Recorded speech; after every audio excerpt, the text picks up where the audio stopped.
Mi nombre es Francisco Tapia Besnier, soy el presidente y el vocero de Fundación Padece.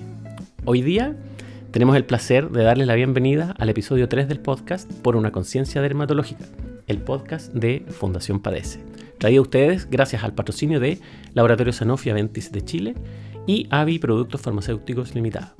En este tercer episodio, Entendiendo mi piel, hidradenitis supurativa, abordaremos los principales temas respecto de la hidradenitis supurativa, una enfermedad que causa graves problemas en la calidad de vida de los pacientes que las padecen. Hoy día estamos siendo acompañados por la doctora Claudia de la Cruz, directora y fundadora de la clínica Dermacross, una de las más importantes clínicas dermatológicas de nuestro país. Además, es secretaria internacional del Psoriasis Council. ¿Lo está bien, doctora? Está perfecto. Perfecto, qué bueno. Bueno, bienvenida. Muchas gracias por acompañarnos a este podcast. Y si quiere nos puede contar un poquitito de usted, de qué es lo que hace usted en la clínica y contarnos un poquito de su background.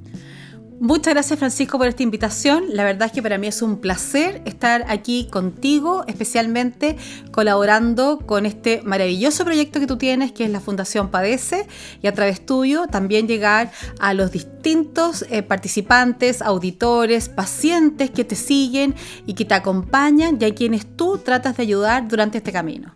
Así que felicitaciones por este noble proyecto, primero que nada. Así como muy bien tú dijiste, mi nombre es Claudia de la Cruz, soy dermatóloga, tengo 25 años de profesión. Trabajé primero en la Universidad Católica y en el año 2010 fundé Clínica Dermacross, una clínica orientada a la atención dermatológica al mayor nivel. Con los años hemos ido creciendo y nos hemos ido expandiendo a otras áreas como inmunología, reumatología, también tenemos cirujanos plásticos, que nos ayudan a tener una mejor solución para los problemas fundamentalmente de la piel. Ahora, en Clínica Dermacross no solamente realizamos la atención común y corriente, la atención médica común y corriente dermatológica, sino que, como te contaba y como quizás tendremos oportunidad más adelante de comentar, también hacemos estudios clínicos. ¿Qué significa eso? Le damos beneficio a los pacientes que tienen enfermedades de la piel y algunas otras también reumatológicas o enfermedades inflamatorias intestinales, por ejemplo, asma. Les damos acceso a tratamiento de alto costo, siendo estos tratamientos totalmente gratuitos para ellos, tanto el tratamiento como la atención médica, como los exámenes durante todo el periodo que dura el laboratorio. ¿Qué significa esto? De que la verdad es que los pacientes pueden acceder y ser tratados como corresponde, que es una gran deuda que como país tenemos con los pacientes. No todos tienen acceso a las diferentes terapias. Justamente, de hecho es un tema que como fundación nosotros tratamos de abordar y creo que es súper importante conversarlo y abrir ese tema sobre todo a las autoridades, pero eso es algo en lo que nosotros siempre vamos a estar trabajando. Pero estudio clínico entonces, doctora, un poco para las personas que nos escuchan, que están escuchando este podcast y que nos van a escuchar más adelante. El estudio clínico es básicamente un espacio en el que el paciente recibe un tratamiento que está en fase de prueba. Exacto. Son las distintas compañías farmacéuticas del mundo que trabajan al primer nivel y que para desarrollar una molécula se requiere la aprobación. Pero estos estudios, para poder realizarlos en este país, tienen que primero ser estudios que están aprobados por la FDA, o sea, son estudios que están validados internacionalmente. Segundo, tienen que estar validados en Chile por el Instituto de Salud Pública y por los comités de éticas locales de los distintos hospitales. Y recién ahí, uno, como institución, nosotros como Clínica Dermacross, podemos ofrecer la posibilidad a los pacientes de acceder a estas terapias. ¿Cuál es el gran objetivo de esto? Llegar a tratar pacientes que no tienen acceso a tratamiento, porque estas son terapias que generalmente son de muy alto costo y totalmente gratuito. Reciben tratamiento, atención médica y como exámenes de laboratorio, como recién mencionaba, sin costo por todo el periodo que dura el tratamiento. Ahora, ¿qué se logra de esto? Levantar evidencia científica que luego es presentada a la FDA, y al ser presentada a la FDA, estos medicamentos se aprueban y se empiezan a utilizar de manera mundial. Esto no es ser conejillo de India, porque en el fondo son estudios que ya tienen avances. O sea, para llegar a hacer un estudio, por ejemplo, fase 3, como los que en la gran mayoría se hacen, hay evidencia científica de que esa molécula, de que ese medicamento tiene un buen efecto en una determinada enfermedad. Okay. Entonces, la verdad es que yo, que llevo más de 14 años trabajando en estudios clínicos, creo que las satisfacciones más grandes en la vida la he visto con el cambio de vida que uno es capaz de otorgarles a nuestros pacientes. Porque de ser personas que no tienen acceso a terapias de altísimo costo, nosotros les brindamos la oportunidad de atenderse en un centro de primer nivel, con la mejor tecnología, con los mejores tratamientos y todo sin costo. Y eso realmente hace una gran diferencia. Sí. Yo creo que tocó un punto súper clave, doctora, que tiene que ver con un concepto que hemos escuchado de algunos pacientes que a veces tienen un poco de temor de participar de un estudio porque dicen, comillas, convertirse, ¿no es cierto?, en conejillo de indias, pero, cierra comillas, pero creo que es importante aclararlo. Usted lo dijo y yo igual quisiera reforzarlo. Claro, los medicamentos que se usan o que se prueban, ¿no es cierto?, en estudios clínicos ya tienen súper demostrado para atrás que son medicamentos seguros. Lo que están probando es cuán eficaces son. Exacto. Entonces, son productos seguros. O sea, para que las personas pierdan un poquito ese temor, nosotros creemos que el que se desarrolla en estudios clínicos debidamente autorizados por las autoridades sanitarias correspondientes, es súper positivo y es una ventanita, y también es algo que nosotros conversamos con los pacientes que tienen hidradenitis supurativa, que es una esperanza que nosotros tenemos. Nosotros, los que somos pacientes de hidradenitis supurativa, ver que se estén conduciendo estudios habla de que podría haber alternativas terapéuticas, medicamentos nuevos, y eso es una esperanza que nosotros tenemos. Para nosotros es súper importante. Así es, y de hecho es tan clave lo que tú dices que yo siempre les comento a mis pacientes cuando tienen la duda sobre ingresar o no a un estudio clínico. Ingresar a un estudio clínico es muy difícil. Si uno tiene la oportunidad, cumple criterios y el médico que está detrás le está ofreciendo esta posibilidad a un paciente, es una gran oportunidad que deberían aprovechar. ¿Por qué? Porque salirse del estudio puede uno hacerlo cuando uno quiere. O sea, yo puedo firmar todos los papeles, los documentos, es harta información que uno tiene que leer para consentir que uno va a entrar a estos estudios clínicos, pero finalmente si a la semana, a las 2 semanas, a los 3 meses yo me quiero salir porque sí, no importa la razón, uno se puede salir en el momento que uno quiera. Pero uno no puede entrar en el momento que uno quiera. Por eso es que las posibilidades hay que aprovecharlas. Muchas veces nos toca que pacientes dicen, uy, lo voy a pensar, déjeme ver, doctora, no sé, estoy inseguro. Y 2 meses después vuelven y dicen, ya, ahora sí, ahora quiero. Y ya no se aceptan más estudios no se aceptan pacientes nuevos en ese estudio. Claro. Entonces el paciente perdió esa opción. Se cerró la ventanilla. Se cerró la ventana y por eso yo hoy digo es demasiado importante tratar de aprovechar estas oportunidades cuando se presentan. Claro, por eso es muy valioso. El tema estudio clínico es algo súper valioso. Y las personas que nos están escuchando y que nos van a escuchar y les interese saber respecto a estudios clínicos, que se pongan en contacto con nosotros. Nosotros vamos a tener acceso, ¿no es cierto?, a esta información y los podemos conducir a las personas que están haciendo estos estudios y para que evalúen, ¿no es cierto?, si cumplen los criterios de inclusión, para ver si pudieran aprovechar esa oportunidad. Absolutamente. Súper. Así que y en Clínica Dermacross pueden llamar directamente a consultar y ahí les van a decir cuál es la información, o sea, cuáles son los estudios clínicos disponibles y ponerlos en contacto con el equipo. Súper.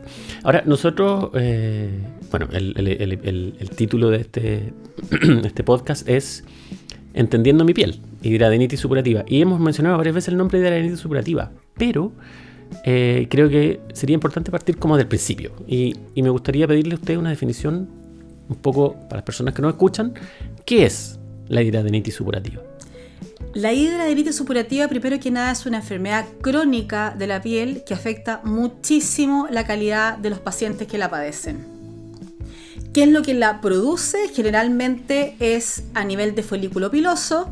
Este folículo se tapona, se ocluye y esta oclusión lleva a que se sobreinfecte con bacterias este folículo inflamado, como que explota y se produce una inflamación mucho más grande que va siendo propagada a distintas zonas del cuerpo. Generalmente afecta las zonas de pliegues, como por ejemplo la axila, la ingle, puede afectar también la cara. Son enfermedades que es muy difícil de diagnosticar, primero que nada. Es muy difícil de convivir porque afecta muchísimo la calidad de vida de los pacientes, y lo importante es saber que tenemos hoy día cómo tratarla. Pero cuando usted dice afecta la parte del folículo piloso, eso quiere decir que es donde crece pelo. Exacto. Y esta es una enfermedad, usted dijo que era una enfermedad infecciosa, o sea, no es infecciosa, es inflamatoria, ¿de qué tipo es? Es inflamatoria, es una enfermedad autoinmune finalmente, porque es una enfermedad que a partir de un proceso infeccioso, esta enfermedad va a producir una respuesta inflamatoria que se desborda, que se sale de los límites de una infección o inflamación normal y que escala en el fondo porque se activa un fenómeno inflamatorio local que es un fenómeno exagerado, es como una cascada inflamatoria autoinmune generada por el propio organismo que está, por decirlo de una manera simple, como yendo a afectar las zonas localizadas donde se produce esta infección inicial. Y, por ejemplo, ¿a qué edad suele aparecer? Es muy variable, puede presentarse desde los adolescentes a la edad adulta. La mayoría de los pacientes afectados es gente joven, y eso es muy importante considerar porque es una edad donde uno está relacionándose, aprendiendo a convivir, a relacionarse en pareja, definir para dónde uno va en la vida. O sea, yo defino que voy a estudiar en la universidad, que voy a estudiar en un instituto, con quién me voy a juntar, cuáles son mis aptitudes, quiero hacer algún deporte, pero esta enfermedad afecta todas las áreas de la vida de una persona que la padece. Entonces es una carga de enfermedad muy grande para el paciente y que nosotros como médicos estamos obligados a tratar de alivianar esa carga. Claro, justamente. Y eso es algo que nosotros también hemos visto en nuestros pacientes, doctora. O sea, por ejemplo, hace poquitito un paciente nos decía: parece que escogí mal mi carrera, porque es una paciente joven, parvularia, y una de las cosas que más lamentaba es no poder levantar a los niños en brazos por los dolores que tienen sus axilas y por esta inflamación muy grande que tiene, un dolor muy intenso. Y una de las cosas que más afecta es el dolor, una enfermedad que viene acompañada de mucho dolor. Y vivir con dolor todo el tiempo es muy duro, es tremendamente duro. Entonces, claro, es una enfermedad que efectivamente afecta harto, pero eso, claro, suena como un poquitito desesperanzador, pero por lo visto podría tener tratamiento, por lo que usted estaba diciendo, ¿no? Así es, afortunadamente puede tener tratamiento. Y volviendo al tema del dolor que estabas mencionando recién, yo creo que es muy importante tratar de empatizar con los pacientes con el dolor, porque realmente es un dolor que es invalidante. No sé si algunos de ustedes, los que nos están escuchando, pueden haber presentado alguna vez una espinilla grande en la cara, en el cuello, en la ingle, en alguna parte del cuerpo. Esas espinillas ciegas que dicen la voz. Esas espinillas ciegas gordas, grandes. Una duele, molesta, y uno la siente cuando la tiene. Imagínense ustedes presentando múltiples lesiones de estas, abscesos, furúnculos, nódulos, túneles, que se van comunicando uno con otro y hacen una verdadera masa en la región de la axila. Puede ser bilateral, en la región de la ingle. Es realmente invalidante porque pensar en levantar ese brazo, yo pienso en esa parvularia, por ejemplo, que tú dices, pensar en levantar el brazo es un dolor tremendo porque es tratar de mover una zona que está probablemente con absceso, con una infección importante y con una inflamación importante que lleva un gran dolor invalidante. Claro, esa palabra, doctora, invalidante, es clave. Es clave porque nosotros hemos... invalidante, ¿por qué? Porque invalida. Hace que sea inviable desde el punto de vista laboral. Hay algunas personas, y nosotros hemos conducido a algunos pacientes que han se encuentran en un estado como bien avanzado, bien, no sé si la palabra correcta es descompensado, pero en un estado bastante grave. Y si nosotros revisamos las normas, la normativa que hoy día define los criterios para considerar pensiones de invalidez, las enfermedades de la piel están consideradas. Hay varias enfermedades de la piel que pueden ser utilizadas y consideradas hoy día para otorgar grados de invalidez, y la hidradenitis supurativa es una de ellas. Y tenemos algunos pacientes que ya han activado a través de los sistemas, digamos, legales para eso, para obtener su pensión de invalidez, de manera de que reciben, ¿no es cierto?, un aporte monetario que se vuelve un complemento a su renta, y eso permite que a lo mejor no tengan que trabajar de manera tan intensa. Entonces, igual es como importante hablarlo ahí. Absolutamente. Ahora, creo que es sumamente relevante contar con esa pensión de invalidez, pero nosotros como médicos lo que queremos es tener un paciente 100% operativo. O sea, es como la responsabilidad que uno tiene es de sanar. Exacto. Entonces, uno se siente frustrado cuando alguien tiene que acceder a una pensión de invalidez porque yo no lo pude sanar. Entonces, ahí es donde yo creo que sí es fundamental que la gente que está afectada de hidradenitis supurativa sepa que en este último periodo de tiempo, menos de 5 años, tenemos alternativas de tratamiento disponibles en el mercado que son muy eficaces, más eficaces de lo que con lo que se contaba previamente, y que con esto lo que se busca es literalmente cambiar la calidad de vida de los pacientes. Eso es súper importante saberlo. Claro. Sí, nosotros también es importante, los pacientes nos contactan, nos mandan DMs por el Instagram, nos mandan al WhatsApp, nos mandan correo, y un poco la sensación general es decir, como, esta enfermedad no tiene cura, así como que me dijeron que no tenía cura.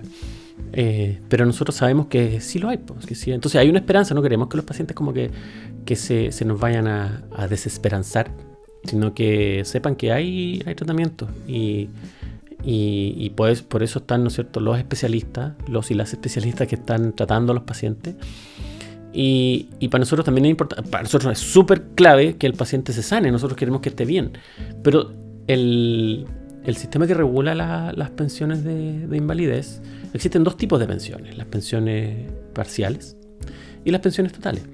Pensión de invalidez parcial e invalidez total. Una invalidez parcial es una invalidez que dura por 3 años, y al cabo de ese tercer año tiene que volver a reevaluarse. Si el paciente está mejor, que es lo ideal, la pensión, ¿no es cierto?, se suspende. Pero hay pacientes que a veces obtienen la pensión total de invalidez, es decir, en el momento en que son evaluados, están en un estado en que se define que su pensión es para toda la vida. Pero igual después el paciente puede iniciar un tratamiento y puede quedar con una pensión para toda la vida y después sanar de su cuerpo igual. Entonces, esos mecanismos nosotros igual los conocemos y es importante que es hacer uso del sistema administrativo que tiene nuestro país para sacarle el mejor provecho posible, para que los pacientes estén bien de su cuerpo, de su mente, y a veces si podemos ayudar un poco al bolsillo también lo vamos a intentar. Absolutamente. Sí. Ahora, cuando usted dice que existe tratamiento y hay varias alternativas, más o menos en líneas generales, digamos, estamos hablando de no sé, ponerse crema, algún tipo de... así como muy en general. Mucho más allá. Generalmente los pacientes que padecen de hidradenitis supurativas son pacientes que están muy insatisfechos con el tratamiento médico recibido, o sea, con el doctor, con el tratamiento médico, porque son pacientes que van de un doctor a otro, porque más que por un problema del doctor, es que no tenemos cómo ofrecer, o sea, no hay el acceso para ofrecer una muy buena alternativa de tratamiento. Pasan años antes de que el paciente logre entender que esto es una enfermedad crónica, que es de por vida, que lo que uno va a ofrecer como médico es la posibilidad de mantener esta enfermedad bajo control lo que más se pueda. Y bajo esta premisa existen diferentes líneas de tratamiento. Lo primero a señalar es las terapias antibióticas. Generalmente la primera línea de tratamiento es el uso de antibióticos orales, o sea, por boca, digamos, que uno lo va a tomar por un periodo prolongado de tiempo. Eso va a ayudar a disminuir la infección por una parte y disminuir en cierta forma la inflamación. Muchas veces esto no es suficiente por sí solo. Siempre estos pacientes con hidradenitis supurativa es fundamental evaluarlos con un equipo médico. O sea, tiene que estar el dermatólogo, tiene que haber un infectólogo detrás y probablemente también, dependiendo de la zona, por ejemplo, un coloproctólogo, que es aquel, si es que tiene problemas inguinales, va a tener que ayudar en el drenaje, eliminación de fístulas, por ejemplo, apertura de túneles internos para poder permitir que drene la cantidad de pus acumulada en el interior. Entonces, el tratamiento es primero que nada multidisciplinario. Es un tratamiento crónico que se inicia con antibióticos orales. Hay muchos esquemas que se pueden usar de antibióticos orales. Esto es como subir una escalera. Uno parte con un esquema más básico, da un siguiente peldaño donde va cambiando las asociaciones. Al principio puede ser un antibiótico, después asociaciones de 2, después uno tiene que ir constantemente cambiando porque los pacientes van perdiendo respuesta. Pero lamentablemente, la gran mayoría de las veces, los esquemas de antibióticos no son suficientes. Y es ahí donde entra la nueva línea de terapias biológicas. Ya tenemos 2 disponibles en el país. Y esto nos permite a los pacientes lograr un avance en su mejoría. Insisto, nosotros con esto no vamos a curar al paciente, pero le vamos a cambiar de manera muy importante su calidad de vida. Y son tratamientos crónicos de muy alto costo. Nosotros en Chile tenemos una gran ley, que es la ley Ricarte-Soto, que da el beneficio de a los pacientes otorgarles las terapias de alto costo para varias enfermedades. Sin embargo, el presupuesto de esta ley no alcanza para cubrir todas las enfermedades ni todas las necesidades que tenemos, y la hidradenitis supurativa es una de las tantas enfermedades que no está cubierta por la ley Ricarte-Soto. Entonces, el acceso a estas terapias biológicas a través de la ley por el momento no es posible. Y muy pocas ISAPRES reembolsan estos tratamientos, por lo tanto la mayoría de los pacientes los tienen que adquirir de su propio bolsillo. Exacto. Y esa es nuestra gran frustración como médico y obviamente la gran frustración, Francisco, tuya como paciente y de tu gente que te sigue, tus seguidores de Fundación Padece, porque nosotros como médicos quisiéramos tener la posibilidad de llegar con estas terapias biológicas a todos los pacientes que lo necesiten con hidradenitis supurativa. Sí, pues doctora, en realidad es importante que los pacientes puedan acceder a esta terapia. Ahora, lamentablemente se nos acabó el tiempo en este episodio y creo que sería bueno hacer una pausa para continuar un poquitito más adelante. Así que yo quiero volver a agradecerle que haya estado con nosotros y hagamos una pausa y continuamos después. ¿Qué le parece? Me parece perfecto. Como Clínica Dermacross y como Claudia de la Cruz dermatóloga, estoy feliz de poder apoyarte y sigamos más adelante. Adiós. Adiós.